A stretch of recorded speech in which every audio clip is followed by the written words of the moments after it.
let's get you behind the scenes of all the stories we're working on in real time. I'm Marina Morocco. A busy day as we're following some breaking news at this hour.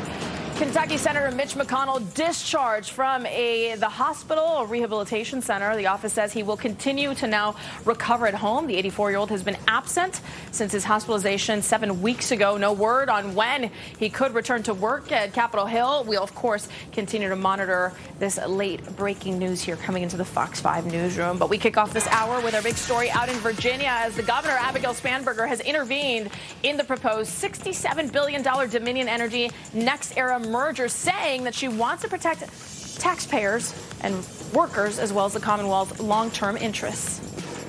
Certainly, as we have seen in the filed paperwork, NextEra has filed to purchase Dominion for $67 billion. And as this process is going through the SEC review, I believe it is extraordinarily important to be a party to the case, to intervene in this case, and so I can have a voice on behalf of Virginians. Virginia Public Radio reporter Michael Pope has been following this closely with the latest out of Richmond here. What do you make of the governor stepping in and with what she's saying here, intervening? Well, there's a lot of action on this story, right? I mean, data centers and the energy crunch and your power bills going up. This is all anybody can talk about. And it's coming during an election season, which is also notable. We're seeing lots of people take positions on this. Congressman Eugene Vindman, a Northern Virginia congressman from Woodbridge, is the first with an actual position on any of this stuff. He opposes it. He thinks the merger would be what he calls a backroom deal that would reduce transparency, erode oversight, and lead to higher energy bills. State Senator Glenn Sturtevant is a Republican from Colonial Heights who was calling on the governor to issue a moratorium on data centers, something like New York has done. And then now, Governor Abigail Spanberger is intervening in the State Corporation Commission's case. So this is like a kind of a legal thing. She is going to be a party. Her Excellency will be a party to the case and will be able to submit briefs in the case and read all the documentation. And in a press availability today that you're seeing there on your screen, she talked about intervening in the case and how important it was for her to protect taxpayers.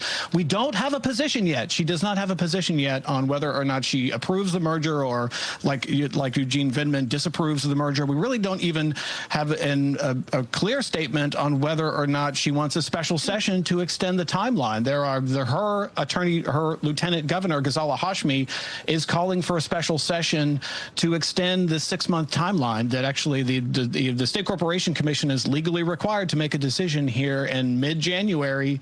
And a lot of people think that that's kind of a rushed job, and they would like to see a longer timeline. So far, we don't have a call for a special session. The governor is saying her priority is taking a look at all the issues and making sure that Virginians aren't stuck with a higher energy bill as a result of all this. The blowback is huge, and we should say that this is bipartisan. This is something that we're hearing from Democrats, just as we're hearing from Republicans. The utility law in which this is kind of going under is from 1940, so this way predates the possibility of data centers and where things stand right now. And also part of this merger, there was more than a $2 billion credit to utility payers here. But, you know, the big question here is that even going to come close to how much more people are racking up with their utility bills? I think what's interesting here, to your point, is that the governor's not choosing her words wisely. She's not saying she's against the merger, but at the same time, she's saying we need a pause. How long is this pause is a big question, and what does this entail for the merger? Well, the governor doesn't want to pause. In fact, she said her priority is not extending the timeline. Her priority is taking a look at all the issues. So she's really signaling at this point that she's totally okay with Virginia making this decision by mid-January. She also pointed out in her comments to the press that one of the concerns about Virginia being out front so early in this is that this is a deal that involves a bunch of other states, North Carolina, South Carolina, Florida, and Virginia would have been the first state to make a decision, a regulatory decision about this, which would lose a lot of leverage. If Virginia was the first to make a decision, Virginia would lose a lot of leverage. The governor pointed out today in making her announcement that one of the other states had changed their timeline, South Carolina. That South Carolina will also be making its decision in mid-January. So this is part of her logic why Virginia doesn't necessarily need an extended timeline. So the governor is intervening. She will be part of the lawsuit. She'll be making a bunch of briefs. We don't know what her position is yet.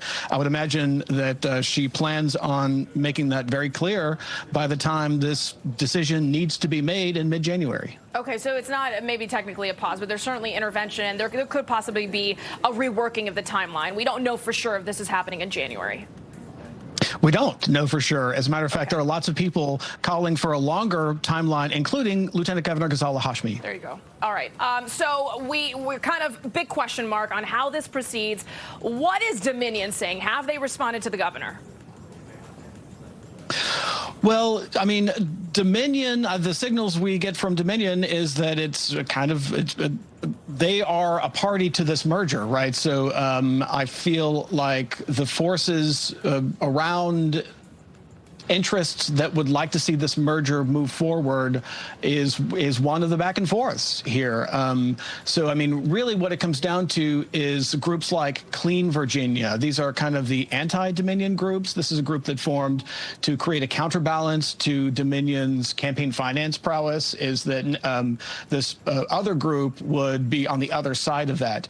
They are the group that's asking the regulators for a longer timeline. They actually filed formal paperwork that's a motion currently being considered by the commissioners, the state regulatory commissioners, and they have yet to make a decision on whether or not extending that timeline is a good thing here. So there's more to come on this story, definitely. One potential piece that could come in the near future is that these commissioners of the State Corporation Commission might agree with this motion on the table right now that 6 months is not enough time and they need to extend the deadline.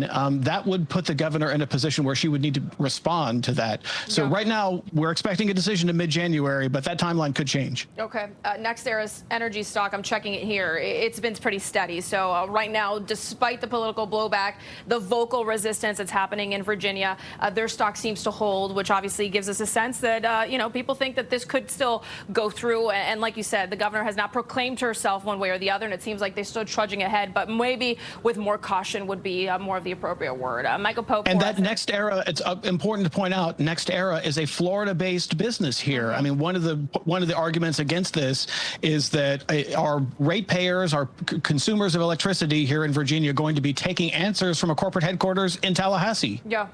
Well, that's a great question. We'll see what Richmond decides in all of this. Michael Pope with Virginia Public Radio. We'll be watching. I know you will be as well. Thank you so much. We appreciate it. A Senate committee voting this morning to hold Dr. Anthony Fauci in contempt of Congress after refusing to answer any questions during a hearing about the pandemic last week. Fauci and Democrats accusing the committee's chairman, Republican Senator Rand Paul, of carrying out a political vendetta. Fauci pled the fifth 111 times last week, refusing to answer questions about his leadership of the U.S. Response to the pandemic, even though he was preemptively pardoned by President Biden back in 2025. I will invoke my right under the Fifth Amendment. Criminal defense attorney Joseph Tully with us here. There's precedent for contempt charges for administration, former administration officials. What differs here, if anything at all? Sure. So what differs is that Fauci took the Fifth Amendment, which you're legally allowed to do, I would say, whereas in the case with Steve Bannon, he simply did not show up. So showing up and taking the Fifth, I think, insulates Dr. Fauci from contempt charges. What people are missing here, I believe, is that there's something called the separate sovereigns doctrine, meaning Louis Mangione is being prosecuted in a state court and in a federal court. And the Supreme Court has held that that is possible. It's not violation. It's not double jeopardy. You can be prosecuted under both a state and a federal court. So while the pardon arguably conferred immunity to Dr. Fauci on a federal level, it did not insulate him from state prosecution. Therefore, if he has a reasonable belief that he could be prosecuted in a state court, he was allowed to take the Fifth Amendment. Because that is the argument, right? The committee is saying, or at least the head of the committee, Rand Paul, well, you were pardoned, you should have answered these questions, and yet, like you said, there's still a possibility that Anthony Fauci could be charged with state charges. However, this contempt is going to be brought to the Department of Justice, which is federal, right? So what does that look like, and is there a possibility that they could still indict him? There's a possibility that they could indict him, but there's actually a very well-established procedure that they could have followed, and that is they offer him immunity. Congress has the power to offer someone immunity from state prosecution or use immunity. They could then get a court order to compel him to testify under this immunity, and then subpoena him and have him come to testify. And then if he refused, and then if he tried to invoke, you could say, listen, you're being offered immunity, and then you could get him for contempt. The committee did not do any of this. And then as to your direct question, the Senate won't do a vote on this. They're proposing to send this directly to the DOJ. There is some legal precedent that is not legally sufficient. This is a more cut and dry question. I think the question of, can he get in trouble for taking the Fifth, I think is a very clear no, he can't in this instance. However, can the DOJ independently investigate this? Can Congress send informally a letter without taking a vote first, or can the Senate do that? I think that's more ambiguous. I don't see any reason why the DOJ can't independently look into this, being aware of what happened publicly. So I think that's a more interesting question, but I don't think this is going to go anywhere. Okay. I mean, look, I think we can all agree that at this point, things are very partisan as it's proceeding. And maybe this is just a charade, knowing that legally speaking, going directly to the DOJ circumvents a process that's in place for indicting when you are found in contempt, right? I think here, right, if for the American people, the reason you go on the Hill and you testify before these committees is for clarity, is for accountability, transparency. Can you compel Dr. Fauci or really anybody to tell the truth and not invoke the Fifth Amendment?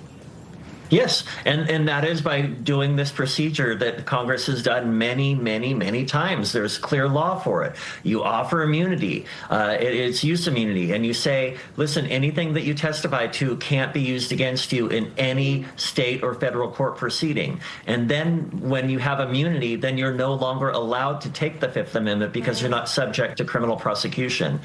Then after you grant that use immunity, then you go to court and you get a court order compelling him to testify. And then if he were to refuse to testify or to take the Fifth Amendment or to not show up, then you could get him for contempt legally. Okay. So there is a process in place, and clearly that did not play out. Joseph Tully, we always appreciate your legal insight.